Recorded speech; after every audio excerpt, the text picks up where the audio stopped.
What up, my friend? I am thrilled to have today's guest on the podcast, Dr. Cate Shanahan. We are going to be talking about a very controversial topic around seed oils. Dr. Cate Shanahan teaches the truth about food in our grocery stores and shows us what's at stake if we don't understand the difference between real food and processed food. This is a truth that food manufacturers and corrupt academics work really hard to hide. She empowers audiences to overcome chronic inflammation, pain, gut disorders, hormonal issues, and using her energy first approach to healing. She is a Cornell trained biochemist turned family physician. As you'll see in our interview, she's worked with the LA Lakers. She's created their pro nutrition program, and this program has been replicated and used in other elite sport programs as well. And I wanted to have her on the podcast because over the summer, I read her latest book, Dark Calories, and it was game changing. I learned so much more about how to navigate the grocery store, how to eat optimally for my health, and really look and dive deep into the science behind the seed oils and how they can cause damage to our metabolism and really prevent weight loss. So enjoy my discussion with Dr. Cate Shanahan as she pulls back the curtain on seed oils and how to navigate the grocery store so that we can optimize our metabolism and our health.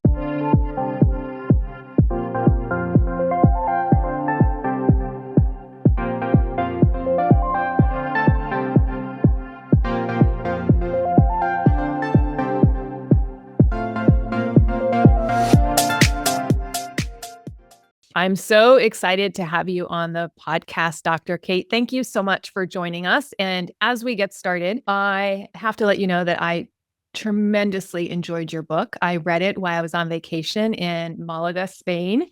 Dark Calories, How Vegetable Oils Destroy Our Health and How We Could Get It Back. And when I read this and finished it, I was so excited about all the new things that I learned. I took a picture of it while I was sitting out on the patio. And I said, everyone, you have to read this book. It is so good. It talks about the evils of seed oils, so many things that I didn't know. And then I said, I want to have you on my podcast. And here you are today. So I am so excited that you're here. And thank you for joining us today. Well, oh my gosh, Sherry, thank you so much for saying all those nice things about the book, and a little jealous of Malaga, Spain. But yeah, what a great place to read, like why it's, nice to be in an olive oil scenario, right? Hopefully they didn't shove too much seed oil.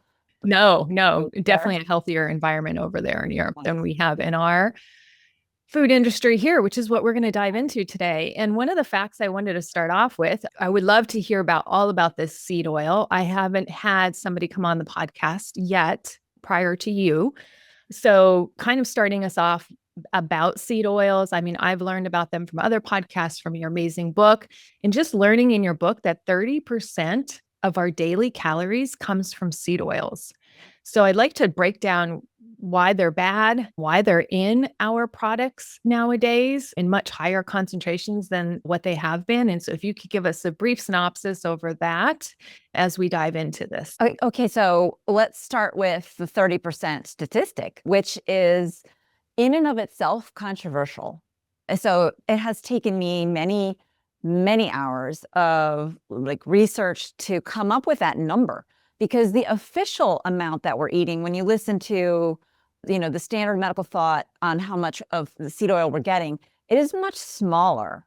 And in fact, when they do studies on health correlations with seed oils, and you look at the amount of seed oil that people are eating when they do these studies, it is like a tenth.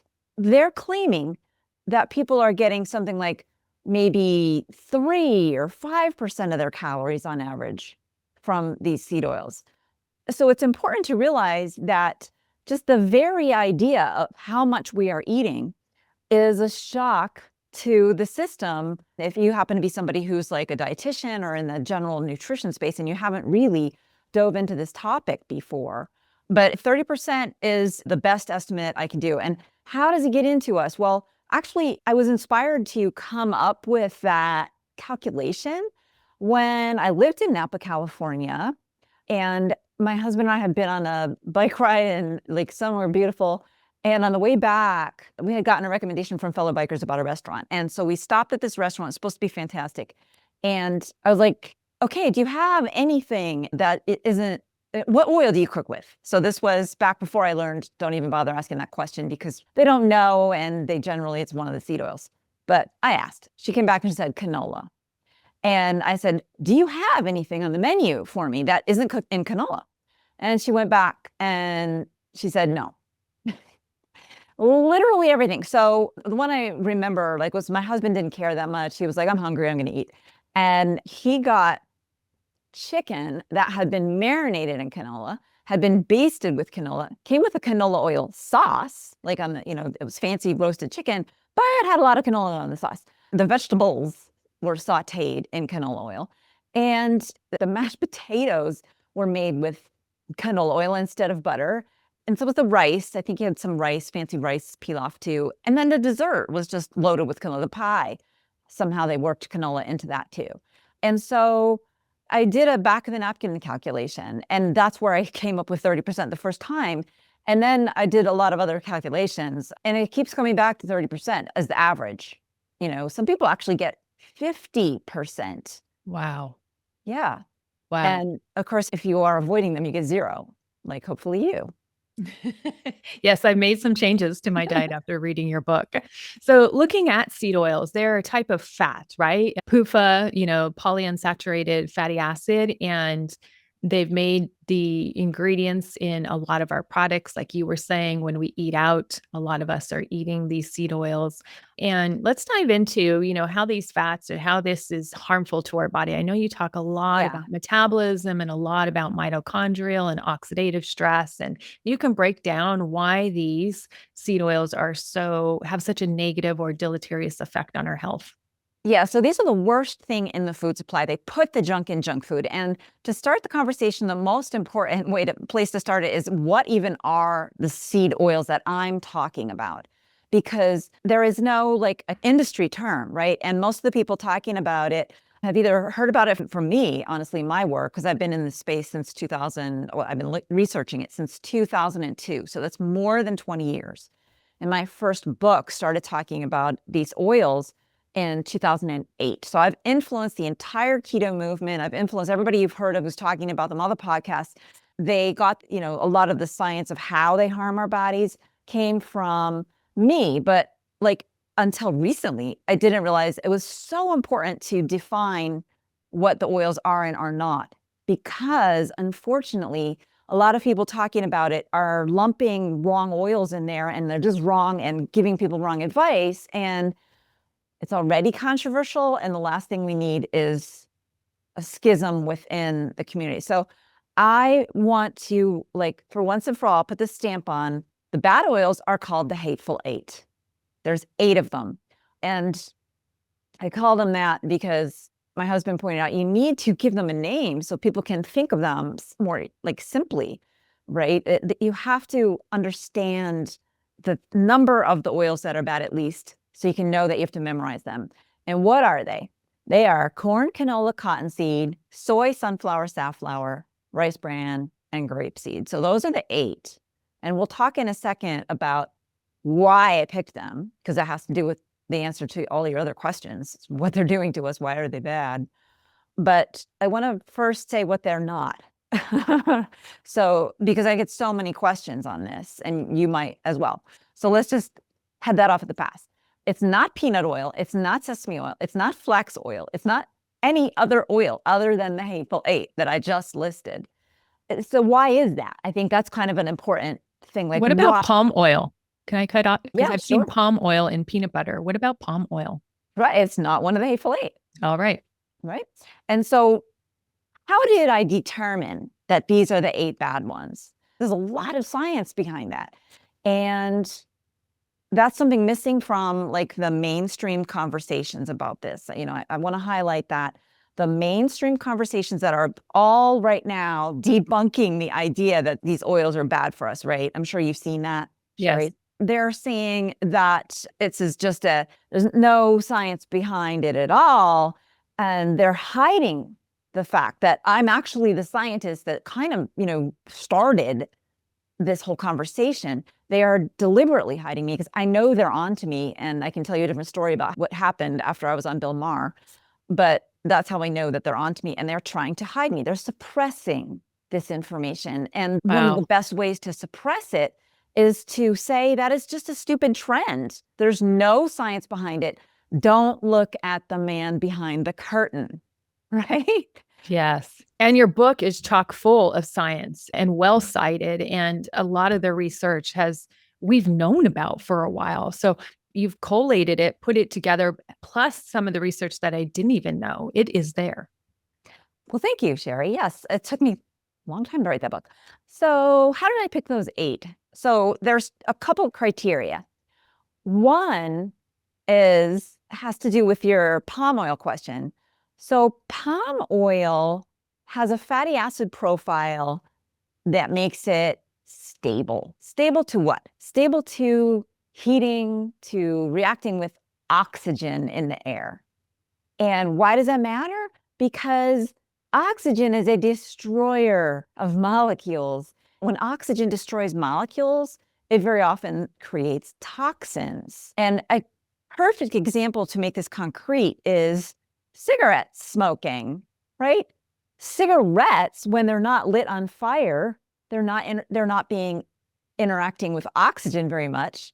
They're not smoking, they're not causing you harm. You can have a stack of thousands of cigarette cartons in your house, but you will not get any toxicity until you light them up. And what does that do? That creates oxygen interactions with the hydrocarbons in the tobacco and the paper and everything else that's burning. Oxygen changes that molecularly and turns it into stuff that's toxic. And so we can delineate all the toxins in cigarette smoke. One of them happens to be a category called alpha beta unsaturated aldehydes. And that is also a toxin category that forms when the hydrocarbons in oil react with oxygen. But palm oil doesn't have a lot of those. And so that's why it's not one of the Hateful Eight. And the category that you already touched on this, the type of fatty acid is what makes the difference, right? So it's the category of fatty acids that are called polyunsaturated. Those react with oxygen. Those will deteriorate into toxins. This is not hypothetical any more than, cigarette smoking generates toxins is hypothetical. This is just hard science. And I have to say this again, because people out there in the world, this is still controversial, right? In my head, this is totally settled because I've been dealing with it for 20 years.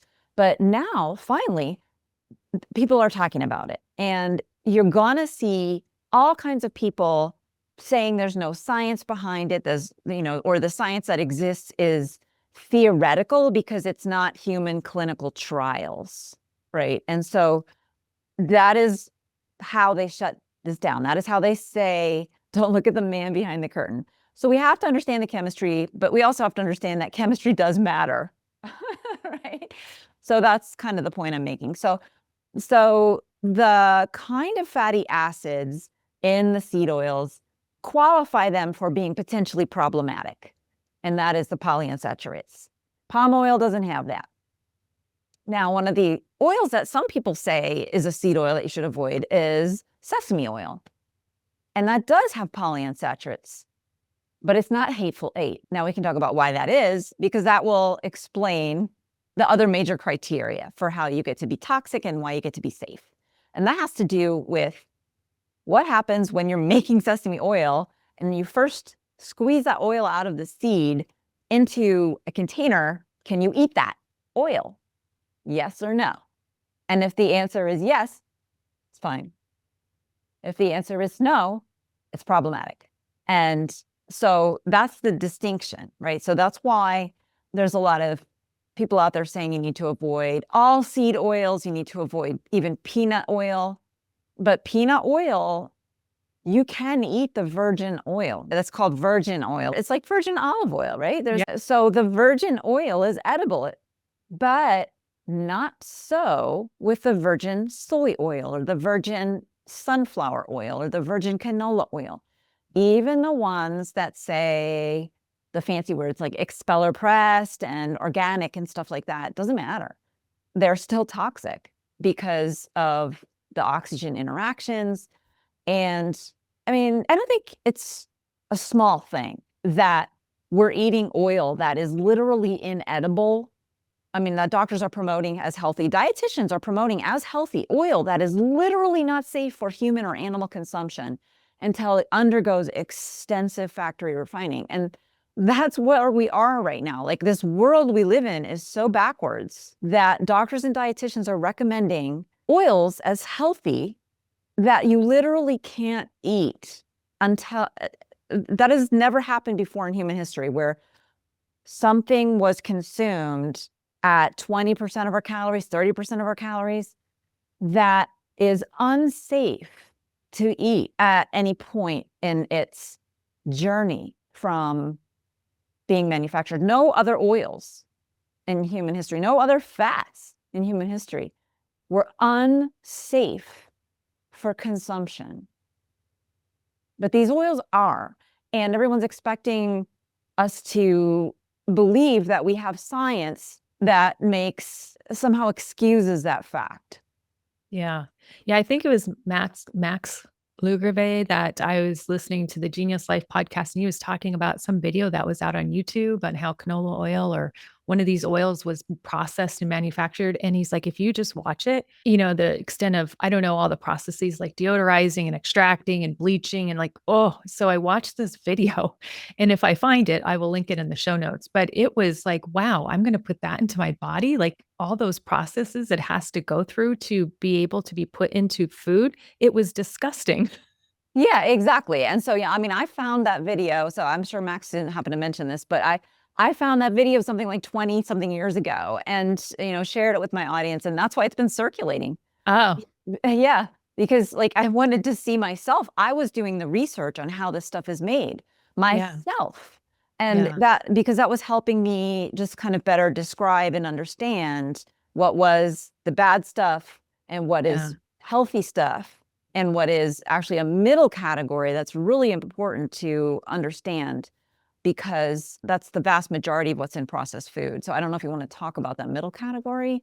That's really Maybe we'll come interesting. back to that. I want to still link for the listener who, okay, how are seed oils bad? So we talked about the palm oil and some examples of olive oil and avocado oil, those oils being stable, meaning stable that they're not going to interact with oxygen and cause oxidative stress, and how oxidative stress damages the mitochondria. Can you explain the science behind the Hateful Eight and how they damage our mitochondria, make us accumulate fat, make us metabolically unhealthy? Yeah, so it has to do with their instability, right? And I said already that they react with oxygen and develop into toxins, Mhm. toxic molecules. So the way they damage our mitochondria is exactly that, because our mitochondria are where we use oxygen. So mitochondria are these little tiny factories inside our cells that generate ATP energy. That's the cellular energy. And how do they do that? They use oxygen, and oxygen breaks the chemical bonds. And then the mitochondria very cleverly have evolved ways to capture that bond energy and turn it into energy that will recharge our ATP, our cellular batteries, or this molecule called adenosine triphosphate, ATP.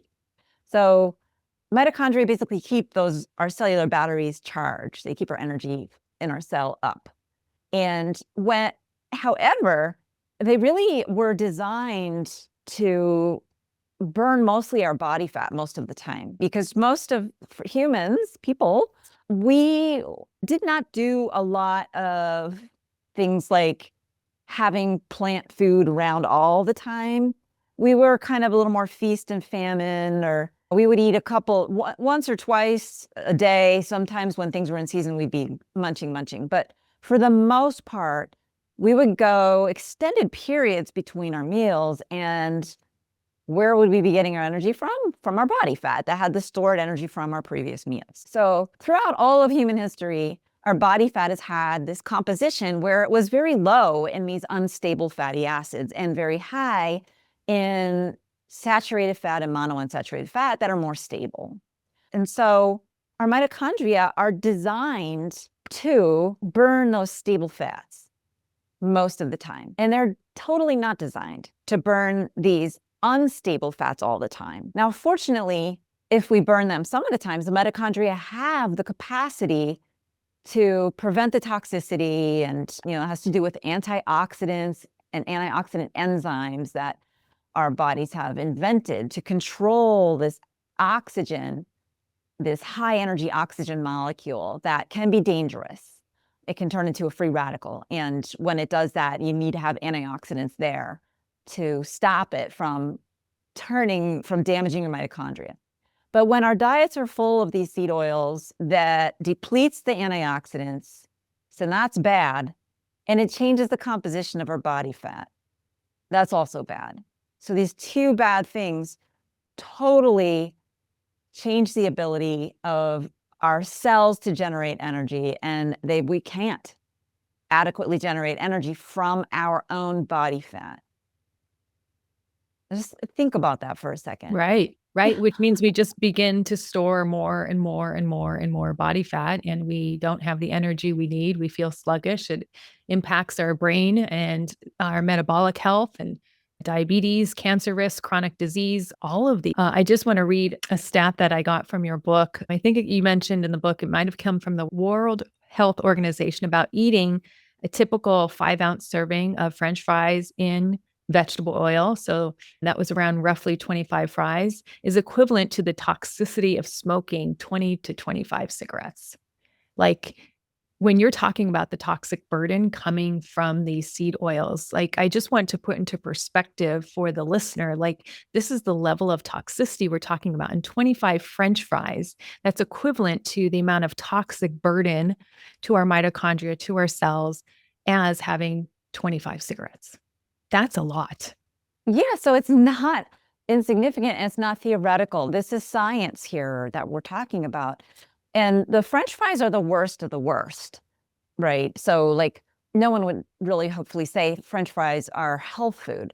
But the problem is that even if we don't eat the worst of the worst, if we are still cooking with these oils or even eating them, we will change the way our body manages fatty acids so that our own mitochondria become the source of these toxins, right? So it's not just that we expose ourselves to this toxicity when we're eating junk food, like fries and chips and crackers and all that. When we've been including these oils in our diet, even in relatively healthier foods, we will change our metabolism so that our mitochondria basically become little miniature deep fat fryers and start shooting out these toxins into our cells. And then they release free radicals. That's part of the process. And antioxidant enzymes can fight all of this.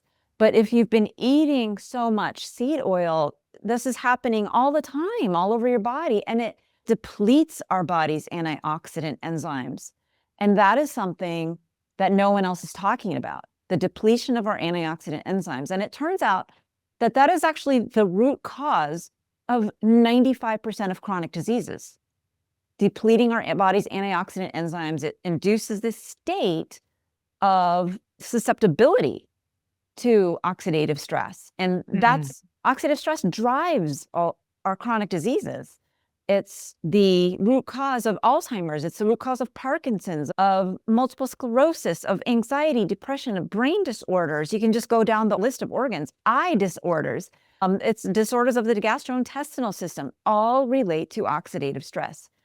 And so if you have extreme amounts of oxidative stress in your body from eating these seed oils, even if you don't eat junk food, you're setting yourself up for some kind of major disease in the future. And right now, there's even consequences right now, which I talk about in chapters 3 and 4, which have to do with our hunger and why we get fat. It's because of how it makes us hungry. If we can't burn our body fat, then you're going to get hungry between meals because you're supposed to not be hungry because of this ability to burn our body fat instead, right? That's what you're burning. That's what you're eating, basically, your body fat between meals. Yeah. That's where the energy is coming from. But if cells cannot burn body fat properly, then you're going to have problems. And what is that problem? Hangry. Yes. And Yes. again, no And one else is talking you're about this, right? So all the other people who are talking about seed oils who have not put this together. And it's so important to understand because I feel like, many people, huge portion, more than half, maybe even 80% of people suffer from hangriness, and hmm brain dysfunction because they are not able, because their metabolism is disrupted. And what it does is it makes your blood sugar drop, and your brain does not work right when your blood sugar is dropping. Right. I remember reading inside the book is when you got to work with the LA Lakers and looking at changing their diets. And you mentioned, what's a healthy snack? And you're like, there is no healthy snack. And how you had to work with the team on snacking and this pathological hunger that you're referring to, leading to the hangriness. And so, yeah, feel free to elaborate more on that. Why do you say there is no healthy snack? Well, when you're trying to lose weight, there is no healthy snack because what you're doing is you're training your body to wait until you eat. And you're basically making yourself hungry more often. And the idea of snacking for health or snacking for energy is in and of itself an unhealthy idea, right? So there is no such thing as a healthy snack when you're trying to lose weight, right? If you're not trying to lose weight, well, sure, you can have a healthy snack, but you're still not going to be burning your body fat. And whenever you eat something, if you were burning your body fat, you stop doing that. And why does that matter? Because when we're burning our body fat, aside from the weight loss benefits, our liver does something really cool. It creates ketones. So if you're somebody, I don't know, Sherry, if you've been like, if you're a fan of ketones or you've talked about the benefits of having ketones in your body, ketones are like your brain's favorite fuel. They're the favorite fuel of most of your cells, actually. And your brain works better, your heart works better when there's ketones in the bloodstream. And when you snack, you shut down the any ketones you were producing. So that's another reason. And for Yeah. athletes, especially like the Lakers, your heart actually beats 30% stronger when it has an abundance of ketones, 30% Mm. stronger. Wow. And so you get more oxygen to your body at every single heartbeat when you're burning your ketones. So that would give you a huge advantage as an athlete playing, in the fourth quarter of a basketball game when everybody else is trying to keep their energy up with Gatorade and caffeine and all this stuff. You're doing way better because you're burning your body fat and you have ketones, which are going to make your heart beat better and more. Your whole system is more efficient when you have ketones, and they come from burning your body fat. You don't have to follow a keto diet. That's something else I talk about in chapter, I believe, 8 of Dark Calories is you will produce ketones. You can't stop your body from producing ketones. If you go long enough without eating, that's going to happen. It's just that when you're not metabolically healthy, you feel really bad when you go very long without eating. And so you're not going to do it that often. Right. Yes. So Yeah. you don't need to follow like a very low carb keto diet to get all these benefits from ketones. And that's another thing that just strikes me as crazy that all of these folks talking about the keto diet. Have you heard anyone mention that? No, no, not about the 30% more heart function. Well, I mean, you don't even need to follow a keto diet to get ketones. True, true. I Yes. mean, has anyone mentioned that? Right, I right. mean, it's Yes. just like there's all these physiologic facts that are out there waiting for us to kind of be better, be healthier.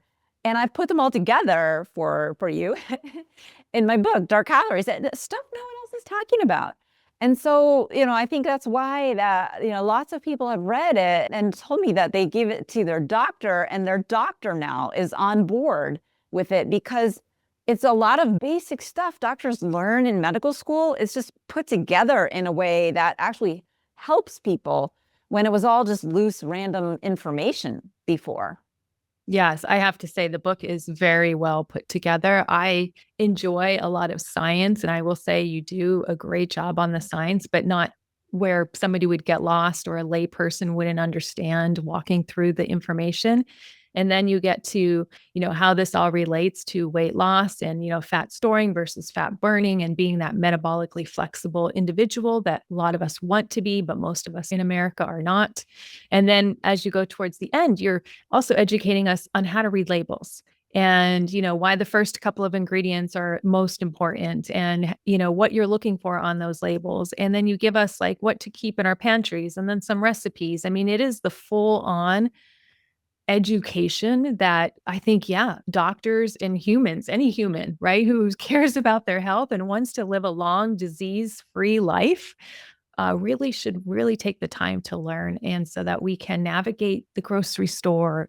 Because we might just look at fat content, right? That was like back in the day, snack wells, take out the fat, right? And we're not looking at the right parts of the label. So I know there's more emphasis now on looking at protein content. And so I love that you're walking us through what's important on the label, how to look at labels, how we determine if something is going to be healthy for us in terms of metabolic flexibility versus something that's really just going to be poisoning our mitochondria, leading to this oxidative stress, which therefore causes downstream inflammation. And inflammation, we all know, is the precursor from this oxidative stress that leads to all kinds of medical chronic long-term disease. So yes. And so a lot of people don't know how to navigate a grocery store, which is a shame. It's like people coming out of college and never learning how to do personal finance, right? And then they go into debt, Yeah. right? So these skills, we really need to be educating people. And I'm so glad your book is doing that. And I know you're building some other platforms to do that and other ways that we can make sure that we're taking care of our health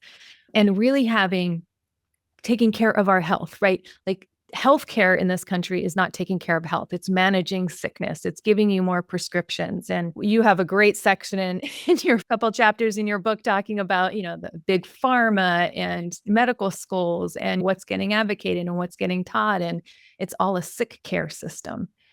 And that's really not going to help us. We want more health care, not and less sick care. We want to come off those pharmaceuticals. And you highlighted a few of those, which have a lot of downstream effects. And we had the science wrong on cholesterol. Yes. And some of us still are practicing with the science wrong on cholesterol that I'm hearing when I go visit with my husband and he picked out a physician. I'm like, we have to fire that guy. He is not up to date with cholesterol, telling you to avoid eggs. And I'm like, this is just not going to happen, honey, not under my watch. So it's so important that people get this information. So anything you want to highlight about helping our listener navigate a grocery store? I know you mentioned 80% of the foods with an ingredient label contain at least one vegetable oil. So if we are walking into a grocery store, of course, a tomato or an onion doesn't come with a label, but all the other products, like 90% of what's in a grocery store comes with a label. And if 80% of them contain a vegetable oil, we should be knowing this hateful eight and avoiding them as much as possible. So I didn't know if there was any other tips that you can give the listeners about navigating grocery stores and really how to stay metabolically flexible. Yeah, I think a most important message really is that you don't need foods with labels, right? Like we've been told not to eat butter, which makes eating vegetables a chore. But if you add butter to your vegetables and salt, which we've also been told not to eat, salt actually is not harmful. And I go into the science of that there a little bit, also on my website. It just frees you up to make your food taste good. And using natural fats, you will be able to like make food yourself. And that's really the key to survival. I mean, if you're trying to live by navigating labels, you're in the wrong aisles, right? Like, Mm. and it's not to shame anybody because we don't learn cooking skills, right? This is very difficult. So that's why actually on my website, I have what I call a Hateful Eight challenge. So if you go to drcate.com, on my website, you're going to see, please take the Hateful Eight challenge. So you can just get like a shopping list and a menu just to get started, some sample meals. Just try it for 8 days to see if you don't feel better. And then, then you can at least know that you can do it and that you can keep doing it too. Like that's going to be another challenge. And I can work with people to help you do that. I can create custom meal plans. I can do what people need. done in order to get themselves healthy again, because there's no shortcut other than through healthy food. Like that's a shortcut to health. But there's no way around, you can't eat powder and be healthy. You can't supplement your way into being healthy. You need to have some basic knowledge about how to make a few meals yourself and get the confidence. And it doesn't require cooking. So the good news is that the menus that I put together for the 8 days, the vast majority, you don't have to cook anything. You don't have to cook every breakfast, every lunch. Who wants to do that? That's not practical. So I want people to know right up front, you don't have to do that. You don't have to cook. You just have to know how to make a sandwich healthier, right? Or what kind of peanut butter to get. Simple, simple, simple. It's really simple. It's just that we've been deprived of the ability to trust our own common sense. And that is what, reading Dark Calories has convinced, I think, a lot of people that, yeah, we've had the wool pulled over our eyes about what is healthy food, and we have to become more independent and not rely on the processed food industry or fast food, plain and simple, until they change what they're using as their ingredients. Yeah, absolutely. And even some of the medical organizations I'll throw out there too, who put their labels on cereals and things. And, we've been kind of pulled the wool over our eyes to think that those are healthy alternatives or they are heart healthy or when in fact they are not. So a lot of things are done, profit driven, follow the money. And we really need to take back ownership of like, hey, what does the science say? Analyze that for ourselves or with experts that aren't profiteering, right, from this information on a global scale. And really just starting to question, especially if you are eating out a lot or you're noticing you're shopping and you're in a weight loss plateau or you can't seem to lose the weight or you're now noticing you're feeling sluggish or tired, let's start at the root cause, which is really looking at food is medicine and food does provide nutrients or not to the body and to our cells. And so if we're not giving the right nutrients and fuel sources to our mitochondria and our cells, of course, we are not going to be feeling good. And of course, our body's not going to know what to do with that. And those become harmful and toxic. And so, yeah, taking this program sounds amazing. I think I'm going to sign up for this. So 8 days, it's on your website. Yep, right on top. Yeah. Right. Awesome. And I know from some of the information that I've learned in the book, I have a program about mastering menopause and some of it's about the food. And I'm going to be implementing more information from your book into that program and making sure the clients that I help in there are going to be avoiding these Hateful Eight seed oils. Wonderful. That's fantastic. Well, I'm so Yes. glad to hear that, it struck a chord that way. And thank you for all the kind words about the book. Yes, it's fantastic. It's fantastic. And if I can support you in any other way, I would love to do that because I believe in all the science that you wrote here. And I know that we really are on a journey together to make people healthier that we work with. And knowledge is power. Dr. Cate, where can people find you? Tell me your website again, and then how we can connect with you on any of the socials. Yeah, thanks. So it's drcate.com. So that is spelled DRCATE.com. And the socials, I'm on Twitter, I'm on LinkedIn, Facebook, like the older ones, and Instagram. Those are the 4 older ones. I'm on those. And the handle's the same. It's at Dr. Cate, then my last name, Shanahan. So at Dr. Cate Shanahan. But you can see that on my website too. Absolutely. And we will put all those links in the show notes. Well, Dr. Cate, thank you so much for your expertise. Thank you for your passion and coming on my show today and helping myself and our listeners really forge through with healthier lifestyle and healthier living, and so that we can feel good and empowered. Thank you so much. Thank you, Sherry. It's been such a pleasure speaking with you and meeting you. All right, listeners. Well, thank you for joining us today, and I will see you next week.